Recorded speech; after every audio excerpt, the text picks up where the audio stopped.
Next अब एक इस वाले क्वेश्चन को ट्राई करते हैं हम लोग। ठीक है, परमुटेशन कॉम्बिनेशन स्टार्ट करना है, बट उससे पहले बाइनोमियल थ्योरम का एक ये टाइप छूट गया है, इसे कर लेते हैं डिस्कस।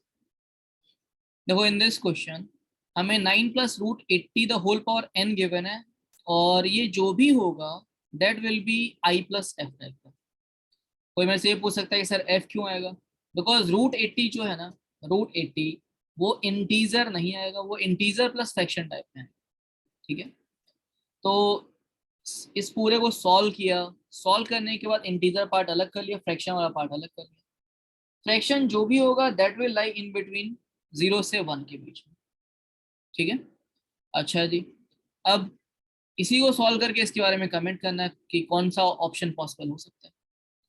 तो मैं क्या करता हूँ कि 9 + √80 द होल पावर n है, इसका एक्सपेंशन लिख लेता हूँ। ठीक है, क्या हुआ इसका एक्सपेंशन? दैट इज NC0 9 की पावर n प्लस NC1 9 की पावर n-1 इंटू √80 प्लस ऐसे ही कंटिन्यू होता जाएगा।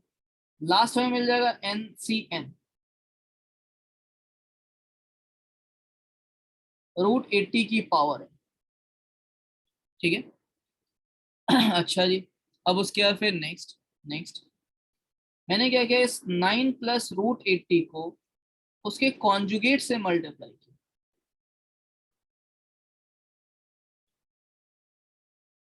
तो हमें मिल जाएगा ये 81 - 80, मतलब ये 1 बचा। ठीक है, इसका मतलब मैं 9 - √80 की अगर बात करूं तो ये वैल्यू हो जाएगी 1/में 9 + √80, एंड होल पावर अगर n कर दे हम, वो सब मैंने पावर n कर दिया। ठीक है, अब बिकॉज जो राइट हैंड साइड है, right hand side that is 1/में 9 + √80, डिनोमिनेटर इज ग्रेटर देन 1, तो जो भी होगा that will be less than 1। और उसकी पावर अगर मैं एक पॉजिटिव इंटीजर कर रहा हूँ तो ये जो भी होगा ये मुझे एक फ्रैक्शन मिलेगा। On the basis of right side मैं ये रिप्लाई कर पा रहा हूँ। ठीक है, तो हमें i+f गिवन था, मैं इसे f डैश कह देता हूँ। तो f डैश क्या हो जाएगा? 9 - √80 द होल पावर n। और मैं अब इसका भी एक्सपेंशन लिख लेता हूँ। तो इसका एक्सपेंशन क्या होगा? NC0 9 की पावर n माइनस NC1 9 की पावर n-1 इंटू √80। ठीक है, प्लस ऐसे ही ये कंटिन्यू होता जाएगा। अब ये हमारी फर्स्ट इक्वेशन है, ये सेकेंड इक्वेशन है। हम इन दोनों इक्वेशंस को आइदर ऐड करेंगे या सब्ट्रैक्ट करेंगे। क्या करेंगे that will depend on right hand side, कि राइट हैंड साइड में हमें इंटीजर्स मिलने चाहिए, जो स्क्वायर रूट वाले टर्म है ये नहीं मिलने चाहिए। ठीक है, तो इसके लिए मैं क्या करता हूँ कि अगर √80 वाले टर्म्स मुझे एलिमिनेट करने हैं तो मैंने इन दोनों इक्वेशंस को ऐड कर दिया। ऐड करने का फायदा क्या होगा? राइट हैंड साइड मुझे मिल जाएगा 2 टाइम्स NC0 9 की पावर n, ये एक इंटीजर है, प्लस NC2 9 की पावर n-2 इंटू √80 की पावर 2, मतलब 80 की पावर 1, ये भी इंटीजर है। तो हमें जो भी मिलेगा दैट विल बी इंटीजर, और ये इंटीजर जो भी होगा वो इवन इंटीजर होगा।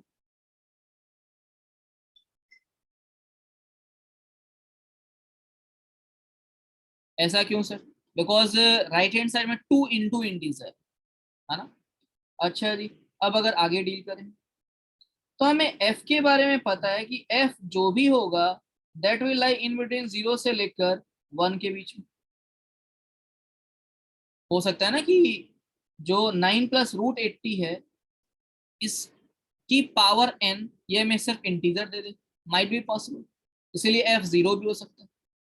बट f डैश जो होगा that will be greater than 0 but less than.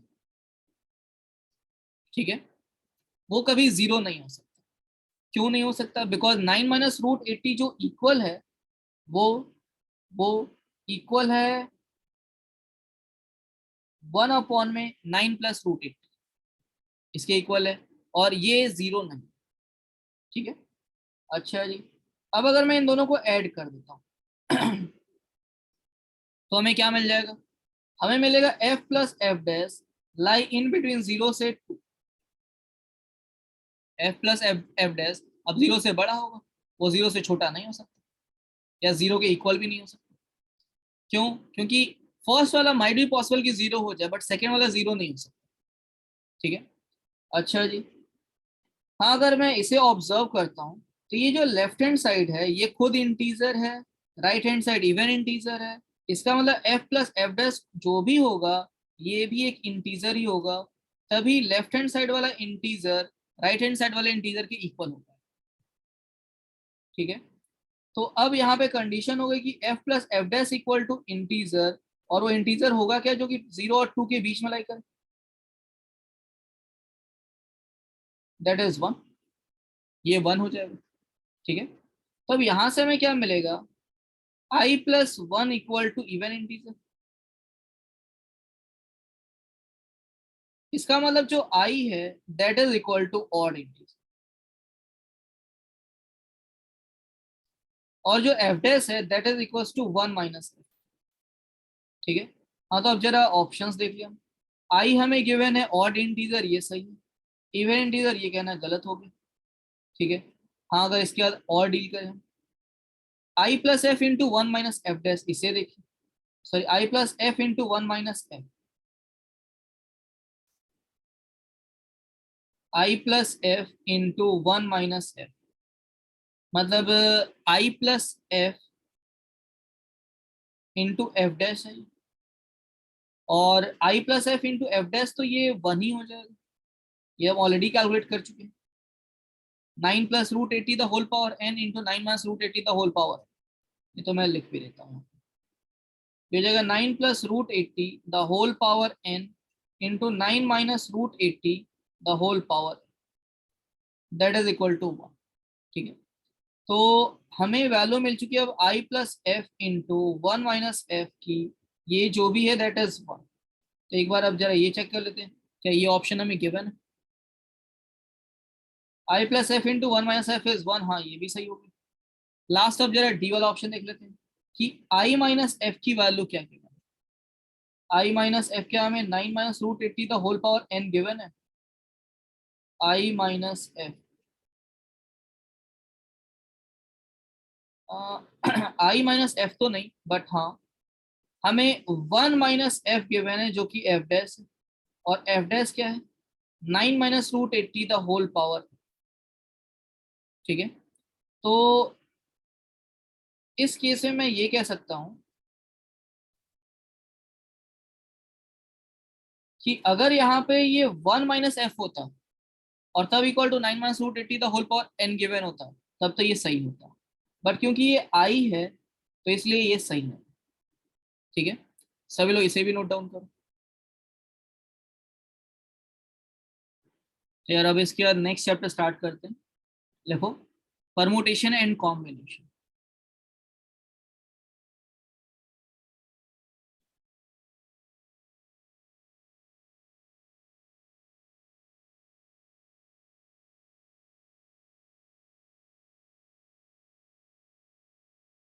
ठीक है, अच्छा जी, अब एक बार ध्यान से समझते हैं, जो ये पहला वर्ड है ना परमुटेशन, परमुटेशन का मीनिंग होता है अरेंजमेंट,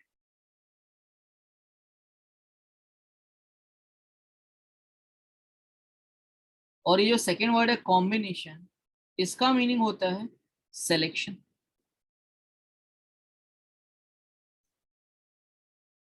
ठीक है। अब ध्यान से एक बार समझते हैं, लेट्स से कि in a classroom there are 20 students, और 20 स्टूडेंट्स में से मुझे 4 बच्चे सेलेक्ट करने हैं और सेलेक्ट करके फर्स्ट बेंच पे अरेंज करना है। तो कौन सा काम मैं पहले करूंगा, सिलेक्शन करने का या अरेंजमेंट करने का? सिलेक्शन। ऑब्वियस सी बात है कि मैं पहले सिलेक्शन करूंगा, सेलेक्ट करूंगा, देन उसके बाद अरेंजमेंट करूंगा, ठीक है। तो चैप्टर का नाम है परमुटेशन एंड कॉम्बिनेशन, बट हम पहले करेंगे कॉम्बिनेशन, देन करेंगे परमुटेशन। पहले सिलेक्शन करना सीख जाए, फिर अरेंजमेंट करना सीखेंगे। ठीक है, तो मैं स्टार्ट कर रहा हूं टॉपिक कॉम्बिनेशन से।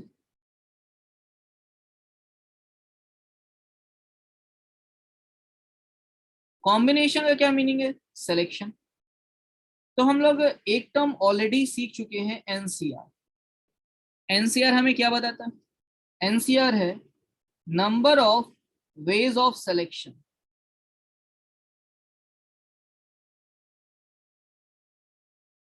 किसके सिलेक्शन के? Of r different things.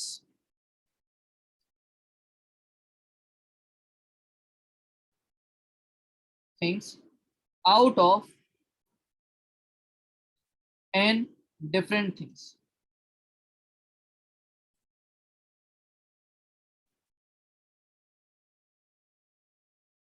क्या सबको अभी ये क्लियर है? अगर मुझे एनसीआर समझ में आ चुका है, ठीक है, तो जब भी मुझे सिलेक्शन करना हो, मतलब कॉम्बिनेशन करना हो, तो मैं यही यूज करने वाला हूँ। हाँ, इसकी वैल्यू क्या होती है ये भी हमें पता है। NCr is factorial n divided by factorial r into n minus r का फैक्टोरियल। ठीक है, यहाँ पे कंडीशन क्या होगी कि एन और आर जो भी होना चाहिए वो दोनों ही इंटीजर होने चाहिए। और इंटीजर भी कैसे?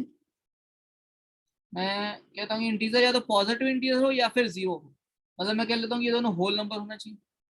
एंड एन जो भी होगा that will be greater equal to r, and r is greater equal to zero.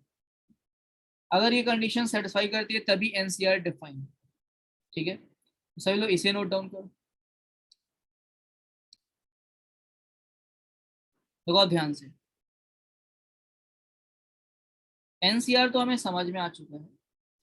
In this chapter permutation and combination there are two rules जो कि बहुत इंपॉर्टेंट है। जैसे फर्स्ट जो रूल है that is addition. Addition principle कहते हैं कुछ लोग इसे सम रूल कहते हैं। ठीक है, अच्छा जी, क्या है अभी, एक बार जरा ये देख लेते हैं। जैसे ऐसा सोचो कि लेट्स से कि एक बच्चा है जो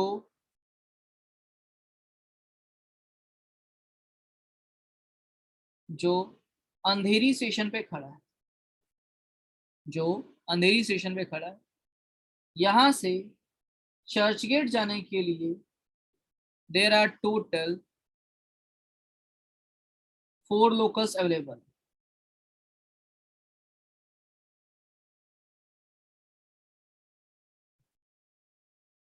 कहाँ जाने के लिए? चर्च गेट जाने के लिए 4 लोकल्स अवेलेबल। और यहाँ से अंधेरी से बोरीवली जाने के लिए 5 लोकल्स अवेलेबल।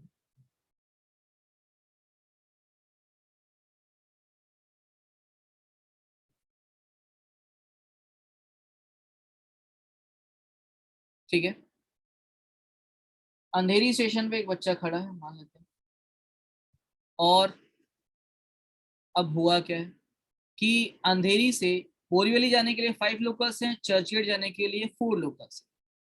अगर मेरे से ये क्वेश्चन पूछा जाता है कि उस बच्चे को अंधेरी स्टेशन छोड़ना है, आइदर बोरीवली जाना है या चर्चगेट जाना है, बट एग्जैक्टली कहाँ जाना है पता नहीं, बट हाँ अंधेरी स्टेशन तो छोड़ना।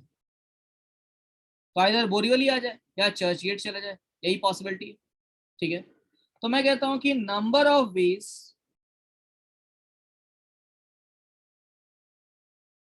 टू लीव अंधेरी स्टेशन, क्या हो सकता है वो? क्या हो सकता है कि वो अंधेरी से बोरीवली चला गया। और क्या पॉसिबिलिटी हो सकती है कि वो अंधेरी से चर्चगेट चला गया। देयर आर ओनली 2 पॉसिबिलिटीज, और तो कोई पॉसिबिलिटी है नहीं। अच्छा जी, अब अगर मैं कहता हूं कि अंधेरी से बोरीवली चला गया, तो बोरीवली जाने के लिए कितनी लोकल्स अवेलेबल है? 5। 5 लोकल में से वो कोई एक लोकल सेलेक्ट करेगा और बोरीवली आ जाएगा। ठीक है, नेक्स्ट, अंधेरी से चर्च गेट जाने के कितने ऑप्शन हैं? टोटल 4।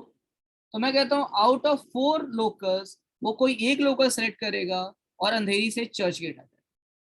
यही दो पॉसिबिलिटीज हो सकती है। तो आइदर फर्स्ट वे और second way, there are only 2 ways, but exactly किधर जाना ये पता नहीं। तो जब भी कभी ऐसी सिचुएशन बने कि दो एक्सपेरिमेंट में से एक एक्सपेरिमेंट परफॉर्म होने वाला है, एग्जैक्टली कौन सा परफॉर्म होने वाला नहीं पता, तो इन दैट केस हम सम रूल यूज करेंगे, हम एडिशन अप्लाई करेंगे। ठीक है, और तो इसके कितने वेज हो जाएंगे? 5 + 4 that is 9 ways. So there are 9 ways to leave Andheri station. ठीक है, सभी लोग इसे नोट डाउन करो। चलो, अगर ये सम रूल सबको क्लियर हो चुका है तो नेक्स्ट अब डील करते हैं हम लोग प्रोडक्ट रूल। सम रूल में सिंपल यही ध्यान रखेंगे हम, लेट्स से कि if there are 2 experiments, first and second experiment, और उन दोनों एक्सपेरिमेंट में से सिर्फ एक ही एक्सपेरिमेंट परफॉर्म हो रहा है, एग्जैक्टली कौन सा परफॉर्म हो रहा है हमें पता नहीं, तो हम दोनों एक्सपेरिमेंट्स के जो परफॉर्म होने के नंबर्स हैं उनका एडिशन कर लेंगे। ठीक है, देन नेक्स्ट, नेक्स्ट है प्रोडक्ट रूल।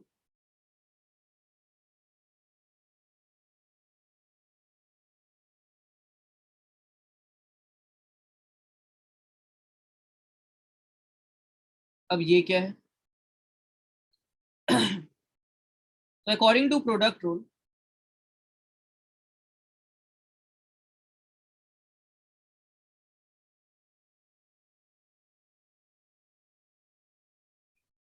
लेट्स से कि इस बार जो बच्चा है वो बोरीवली स्टेशन पे खड़ा है, 5 लोकल है बोरीवली से अंधेरी जाने के लिए, और 4 लोकल है अंधेरी से चर्च गेट जाने के लिए, और उस बच्चे को चर्च गेट जाना है, उस बच्चे को चर्च गेट जाना है। तो क्या पॉसिबिलिटी हो सकती है, कितने नंबर ऑफ वेज होंगे? तो मैं बताता हूँ कि नंबर ऑफ वेज टू गो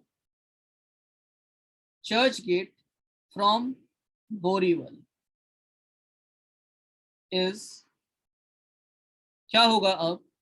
तो बोरीवली से चर्च गेट जाने के लिए उससे पहले बोरीवली से अंधेरी आना पड़ेगा।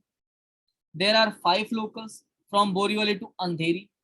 तो वो क्या करेगा, 5 लोकल में से कोई एक लोकल सेलेक्ट करेगा और उसमें चढ़ के वो बोरीवली से अंधेरी आ जाएगा। देन अभी कहाँ तक पहुंचा है वो? अंधेरी। कहाँ तक पहुंचना है उसे? चर्च गेट तक। तो अंधेरी से चर्च गेट के लिए कितनी लोकल्स है? 4। तो वो क्या करेगा, 4 लोकल में से कोई एक लोकल सेलेक्ट करेगा और अंधेरी से चर्च गेट आ जाएगा।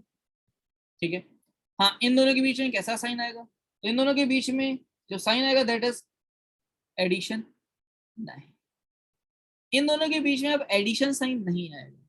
क्यों? क्योंकि अब फर्स्ट एक्सपेरिमेंट भी परफॉर्म करना है, दो और सेकेंड भी परफॉर्म करना है। जब भी कभी ऐसा हो कि दोनों एक्सपेरिमेंट परफॉर्म करना है तो वहां पे प्लस साइन हम अप्लाई नहीं करेंगे। वहां पर हम क्या अप्लाई करेंगे? तो वहां पे हम मल्टीप्लिकेशन वाला सिंबल अप्लाई करेंगे, वहां पे प्रोडक्ट रूल यूज करेंगे। जब जब दोनों एक्सपेरिमेंट परफॉर्म करने हो तब, जब दोनों में से एग्जैक्टली एक परफॉर्म हो रहा है बट पता नहीं कौन सा परफॉर्म हो रहा है, तो उस केस में एडिशन। जब दोनों परफॉर्म हो रहेंगे तो फिर मल्टीप्लिकेशन। मतलब ये क्या मिलेगा हमें? 5 × 4 that is 20 piece. I hope कि सबको अभी ये भी क्लियर। हाँ, लिखो, इतना लिखो सभी। तो अगर अब इसके बाद फिर नेक्स्ट, नेक्स्ट प्रोडक्ट रूल में हमें ये दो समझ में आ गया कि अगर दोनों एक्सपेरिमेंट परफॉर्म करने हो तो मल्टीप्लिकेशन, दोनों में से कोई एक परफॉर्म होना हो तो एडिशन। ठीक है, अच्छा, अब एक क्वेश्चन ये भी आता है बच्चों का डाउट कि सर ये क्यों मल्टीप्लिकेशन कर रहे हैं? देखो ध्यान से सुनना। लेट्स से कि जो बोरीवली से ट्रेन आ रही है मैं उसे लोकल्स एल से रिप्रेजेंट कर रहा हूँ, और जो अंधेरी से चर्चगेट जा रही है उसे मैं टी से रिप्रेजेंट कर रहा हूँ। तो क्या क्या पॉसिबिलिटी हो सकती थी किसी के पास? कोई बच्चा जो है वो L1 से आए और T1 पकड़ के चला जाए, L1 से आए T2 पकड़ के चला जाए, L1 से आए T3 पकड़ के चला जाए चर्च गेट। L1 से आया और T4 पकड़ के चर्च गेट चला गया। नेक्स्ट पॉसिबिलिटी क्या हो सकती थी? ये 4 केसेस हो गए। नेक्स्ट पॉसिबिलिटी, L2 से आएगा, T1 से चर्च गेट जाएगा, फिर L2 से आएगा और T2 पकड़ के जाएगा, L2 से आएगा T3 पकड़ के जाएगा, फिर L2 से आएगा T4 पकड़ के जाएगा। तो इधर 4 केसेस, इधर 4 केसेस, ऐसे ही लास्ट L5 के कॉरस्पॉन्डिंग भी 4 केसेस आएंगे। तो टोटल नंबर ऑफ केसेस कितने हो गए? 4 + 4 + 4 + 4 + 4, मतलब कितने हो गए? 20 वेज। यही हम लोगों ने फाइंड आउट किया। ठीक है, सभी लोग इसे भी नोट डाउन करो। तो नेक्स्ट अब on the basis of sum rule and product rule there are some questions, try करते हैं। देखो अगर मैं फर्स्ट वाला पार्ट करता हूँ, first part, A room contains 3 doors, 3 on the left hand side and 2 on the right hand side. In how many ways a person standing inside the room can go out? ठीक है यार, तो अगर कोई person inside the room है, उसको बाहर जाना है, तो मैं कहता हूँ बाहर जाने के देयर आर 2 पॉसिबिलिटीज। एक पॉसिबिलिटी है कि लेफ्ट हैंड साइड से वो बाहर चला जाए और राइट हैंड साइड से बाहर चला जाए। दोनों साइड से तो बाहर जा नहीं सकता है एट द सेम टाइम। ठीक है, चलो अब मैं कहता हूँ लेफ्ट हैंड साइड से बाहर जाने के कितने वेज हैं? 3 दरवाजे हैं, 3 में से कोई एक दरवाजा सेलेक्ट करेगा और वो बाहर आ जाएगा। राइट साइड से बाहर जाने के कितने वेज हैं? 2 दरवाजे हैं, 2 में से कोई एक सेलेक्ट करेगा और बाहर आ जाएगा। और इन दोनों के बीच में कैसा साइन आएगा? आइदर वो लेफ्ट साइड से बाहर आ सकता है या फिर राइट साइड से, दोनों में से कोई एक ही पॉसिबल है। तो इन दोनों के बीच में साइन जो आएगा दैट इज प्लस साइन। मतलब ये क्या हो गया? 3 + 2 = 5 वेज। ठीक है, देन इसके बाद फिर अब नेक्स्ट सेकंड क्या है? गो आउट एंड कम इन। पहले बाहर जाना है, तो मैं कहता हूं बाहर जाना है कितने वेज है? लेफ्ट साइड से अगर वो बाहर जाता है तो 3C1, राइट साइड से अगर बाहर जाता है तो 2C1। ठीक है, और अंदर आते टाइम अगर वो लेफ्ट साइड से अंदर आ रहा है तो फिर 3C1, राइट साइड से अंदर आ रहा है तो फिर 2C1। ठीक है, अच्छा जी, अब क्वेश्चन ये है कि साइन कैसा लगेगा, जरा ध्यान से समझो। ये दोनों है बाहर जाने के वेज, बाहर तो जाना ही है, दोनों में से कोई एक तरीके से बाहर जा सकता है, या तो लेफ्ट साइड से या राइट साइड से, दोनों में से कोई एक ही पॉसिबिलिटी है। तो इन दोनों के बीच में आएगा एडिशन। ये किसके वेज हैं? अंदर आने के, आइदर लेफ्ट साइड से अंदर आए या राइट साइड से, दोनों में से किसी एक ही साइड से अंदर आएगा, तो इन दोनों में भी कैसा लगेगा? एडिशन। और अब इन दोनों ब्रैकेट्स में कैसा साइन लगेगा? तो पहला जो ब्रैकेट है वो बाहर जाने का, दूसरा जो ब्रैकेट है वो अंदर आने का, और उसे पहले बाहर जाना है फिर अंदर आना है, बस दोनों एक्सपेरिमेंट परफॉर्म करने हैं। तो इन दोनों के बीच में जो साइन आएगा दैट इज मल्टीप्लिकेशन साइन। अब कैलकुलेट कर लेते हैं क्या होगा ये। तो ये हो जाएगा 3 + 2 5 × 5 दैट इज 25 वेज।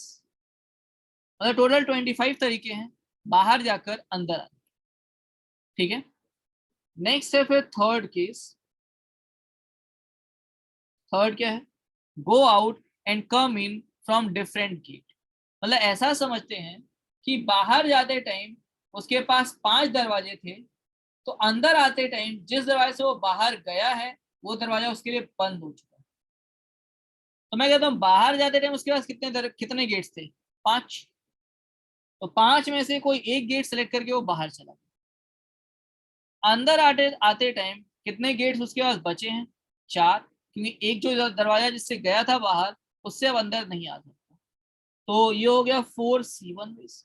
4 में से कोई एक डोर सेलेक्ट करेगा और अंदर आ जाएगा। इन दोनों एक्सपेरिमेंट्स के बीच में कैसा साइन आएगा? तो दोनों एक्सपेरिमेंट्स परफॉर्म हो रहे हैं, तो इन दोनों के नंबर्स के बीच में मल्टीप्लिकेशन आएगा, और ये क्या हो गया? 20 वेज। ठीक है, सभी लोग इसे भी नोट डाउन करो, देन आगे के 2 क्वेश्चन ट्राई करो। देन अब इसके बाद नेक्स्ट फोर्थ वाला पार्ट करते हैं। फोर्थ पार्ट में हमें क्या गिवन है? Go out and come in from different sides. जिस साइड से बाहर गया उस साइड से वो अंदर नहीं आ सकता, डिफरेंट साइड से आएगा। तो मैं कहा देखो यार 2 पॉसिबिलिटी है लेफ्ट साइड से बाहर जाए एंड राइट साइड से अंदर आए, और राइट साइड से बाहर जाए एंड लेफ्ट साइड से अंदर आए। ठीक है, तो अब लेफ्ट साइड से बाहर जाने के कितने वेज होंगे? 3, उनमें से कोई एक सिलेक्ट करके वो बाहर चला जाए। अंदर आने के लिए राइट साइड से अब कितने वेज हैं? 2, दो में से कोई एक दरवाजा सेलेक्ट करेगा और वो अंदर आ जाएगा। इन दोनों के बीच में कैसा साइन आएगा? मल्टीप्लिकेशन, क्योंकि दोनों काम करने, लेफ्ट से बाहर भी जाना है, राइट से अंदर भी आना है। ठीक है, फिर उसके बाद नेक्स्ट, राइट साइड से बाहर जाने कितने वेज होंगे? 2, उनमें से एक को सेलेक्ट करके वो राइट से बाहर चला जाएगा। लेफ्ट से अंदर आने कितने वेज होंगे? 3, 3 में से कोई एक वे सेलेक्ट करके वो अंदर आ जाएगा। और इन दोनों के बीच में कैसा साइन होगा? मल्टीप्लिकेशन। और इन दोनों के बीच में कैसा साइन होगा? एडिशन। क्यों? क्योंकि वो या तो लेफ्ट से बाहर जाके राइट से अंदर आएगा, या राइट से बाहर जाके लेफ्ट से अंदर आएगा। दोनों में से कोई एक ही पॉसिबिलिटी है। तो इसके नंबर ऑफ वेज क्या हो जाएंगे? 6 + 6 दैट इज 12 वेज। ठीक है, देन अब इसके बाद फिर लास्ट पार्ट क्या है? Go out and come in from same side but different gate. तो मैं कहता हूं कि लेफ्ट साइड से बाहर जाए और लेफ्ट साइड से अंदर है, और राइट साइड से बाहर जाए एंड राइट साइड से अंदर है। तो सेम साइड ही हो गया बेसिकली, बट डिफरेंट गेट, उसका कंसिडरेशन करेंगे। पहले लेफ्ट साइड से बाहर जाने कितने वेज हो जाएंगे? 3, 3 में से एक दरवाजा सेलेक्ट करके वो बाहर चला गया। अब अंदर आते आते टाइम जिससे बाहर गया है वो बंद हो चुका है, तो उसके पास कितने वेज होंगे? 2 गेट्स होंगे, जिनमें से एक से वो अंदर आ जाएगा, 2C1। ठीक है, हाँ, राइट साइड से बाहर जाने कितने वेज होंगे? 2C1। अंदर आते टाइम एक दरवाजा बंद हो चुका है, तो सिर्फ एक ही दरवाजा है उसके पास, तो 1C1। इन दोनों के बीच में मल्टीप्लिकेशन, क्योंकि दोनों एक्सपेरिमेंट परफॉर्म करने थे। और इन दोनों के बीच में एडिशन। क्यों? क्योंकि आइदर लेफ्ट से बाहर जाके लेफ्ट से ही अंदर आएगा, या राइट से बाहर जाके राइट से ही अंदर आएगा। अब ये कैलकुलेट कर लेते हैं, तो ये क्या हो जाएगा? 6 + 2 = 8 वेज। ठीक है, सभी लोग इसे नोट डाउन करो। और इसके बाद नेक्स्ट पे सभी लोग अब इस वाले क्वेश्चन को ट्राई करो।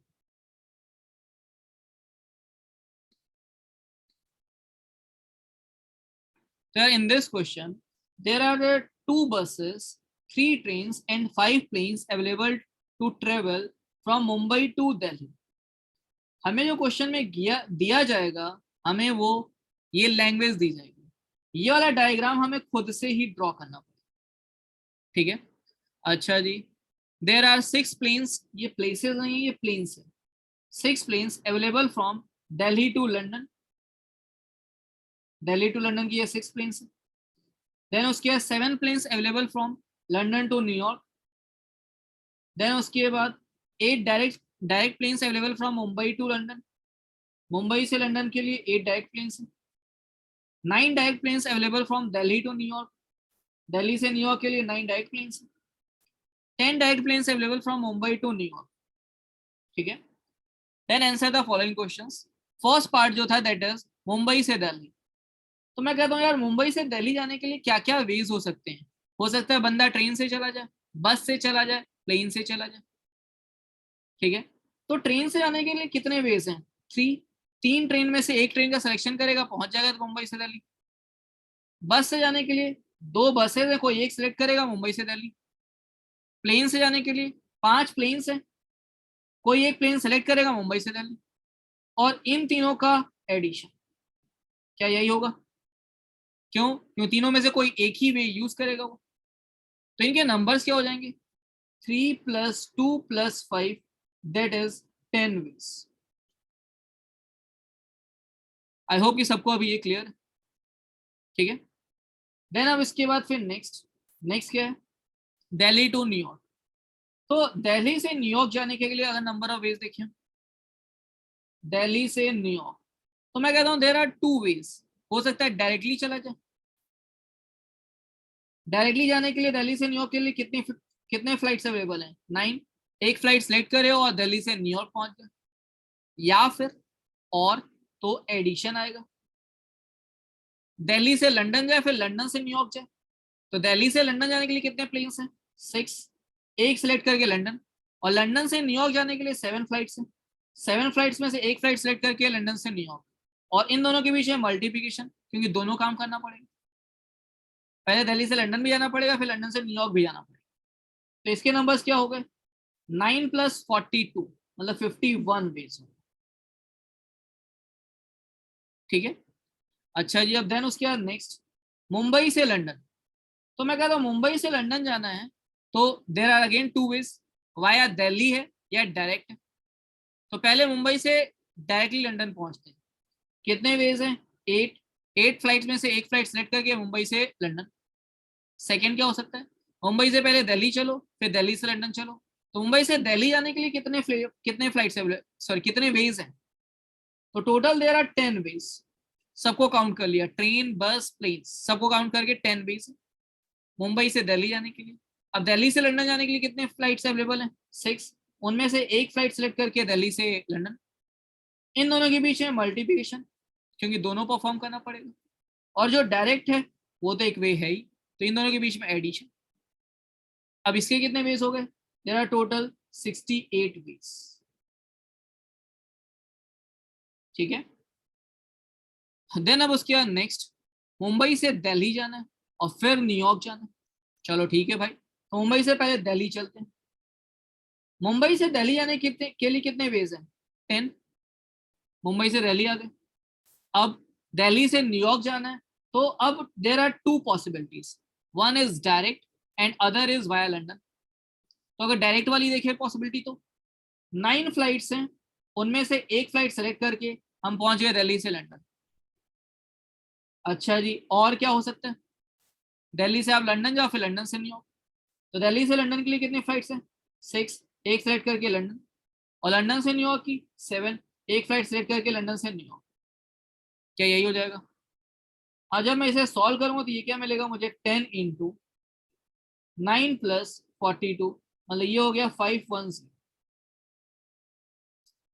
इतने वेज हैं मुंबई से दिल्ली होते हुए न्यूयॉर्क जाने। देन लास्ट पार्ट, मुंबई से न्यूयॉर्क। ठीक है भाई, तो मुंबई से न्यूयॉर्क जाने के देर आर 2 वेज, एक वाया दिल्ली जो हमने अभी जस्ट किया, मतलब मुंबई दिल्ली न्यूयॉर्क, और डायरेक्टली मुंबई से न्यूयॉर्क। ठीक है, तो मुंबई दिल्ली न्यूयॉर्क की अगर बात करें तो वो तो हम अभी जस्ट कैलकुलेट कर चुके हैं, 510 प्लस मुंबई से डायरेक्टली न्यूयॉर्क की फ्लाइट्स हो जाए कुछ, तो डायरेक्टली तो 10 फ्लाइट्स हैं। एक और केस बनेगा, कौन सा, मुंबई से लंदन देन न्यूयॉर्क। तो मुंबई से लंदन के कितने वेज हो जाएंगे, 8, और लंदन से न्यूयॉर्क के 7। अब इन सब का एडिशन, तो ये क्या मिलेगा हमें, 510 + 10 + 42 मतलब ये क्या हो गया, सॉरी ये 56, ये गलत है, तो ये कितना मिल जाएगा मुझे, 576। ये फाइनल रहता है, सभी लोग इसे नोट डाउन करो। देखो now in this question, how many 5-digit numbers can be formed using the digits 1 2 3 4 5 without repeating any of the digits। ठीक है यार, मुझे 5-digit नंबर बनाना है और कोई भी डिजिट रिपीट नहीं हो सकती। ठीक है, तो 1 2 3 4 5 ये नंबर्स। मैंने कहा देखो यार मेरे पास फर्स्ट पोजीशन में फिल करने के कितने ऑप्शंस हैं, पहले तो ये बताओ। 1 से 5 तक के बीच में कोई भी नंबर्स फिल कर सकता हूँ, तो फर्स्ट पोजीशन में फिल करने के 5 ऑप्शंस हैं। एक नंबर यहाँ पे फिल हो चुका है, रिपीटिशन अलाउड है नहीं, जो एक बार फिल हो चुका है वो अब मेरे लिए अवेलेबल ही नहीं। तो फॉर नेक्स्ट पोजीशन अब मेरे पास कितने ऑप्शंस होंगे, 5 थे टोटल, एक यूज कर चुके हो आप, तो बचे कितने, 4। यहां पर भी एक आप यूज कर चुके हो, तो नेक्स्ट पोजीशन के लिए कितने बचेंगे अब, 3। उसके नेक्स्ट पोजीशन के लिए कितने बचेंगे, 2, एंड लास्ट पोजीशन के लिए सिर्फ एक ही नंबर बचेगा। हाँ, देन द क्वेश्चन इज कि इन सब के बीच में कैसा साइन आएगा। तो मैं कहता हूँ सभी पोजीशंस को फिल करनी है, सारे एक्सपेरिमेंट्स परफॉर्म करने हैं, तो इनके बीच में आएगा मल्टीप्लिकेशन। और टोटल नंबर ऑफ वेज क्या हो गया, 5 फैक्टोरियल विच इज 1। यही हो गया नंबर अपना। ठीक है, नेक्स्ट फिर अब सभी लोग इस वाले क्वेश्चन को ट्राई करो, इसका रिप्लाई करो। तो देयर आर सम क्वेश्चन जो भी हम लोग अपनी गवर्नमेंट टेक्स्ट बुक से सॉल्व कर रहे हैं, बिकॉज बोर्ड से पूछे जाएंगे, तो बोर्ड वाले क्वेश्चन भी पैरेलली करते जाते हैं। ये क्वेश्चंस करने में रिलेटिवली काफ़ी आसान होंगे, बट हाँ चैप्टर सीखने के लिए ज़रूरी है, आप सॉल्व करोगे पहले। In this question A restaurant offers 5 types of fruit juices, okay 5 fruit juice offer कर रहे हैं and 3 types of milk shakes, ठीक है, प्लस 3 मिल्क शेक्स का भी ऑप्शन है। If a customer wants to order a drink, एक drink अगर ऑर्डर करना चाहता है, then how many choices does the customer है, ठीक है। तो मैं कहता हूँ हो सकता है कि वो फ्रूट जूस ऑर्डर कर दे, 5 फ्रूट जूस है, एक कोई ऑर्डर कर दे, या फिर सेकेंड पॉसिबिलिटी मिल्क शेक्स में से 3 मिल्क शेक्स में से कोई एक ऑर्डर कर दे। टोटल क्या हो जाएंगे इन दोनों का सम, क्योंकि दोनों में से कोई एक ही ऑर्डर करना है, तो ये क्या हो जाएगा 5 + 3 दैट इज 8, तो टोटल देयर आर 8 वेज, ठीक है। सभी लोग इसे नोट डाउन करने के बाद फिर नेक्स्ट ट्राई करो, उसका रिप्लाई करो।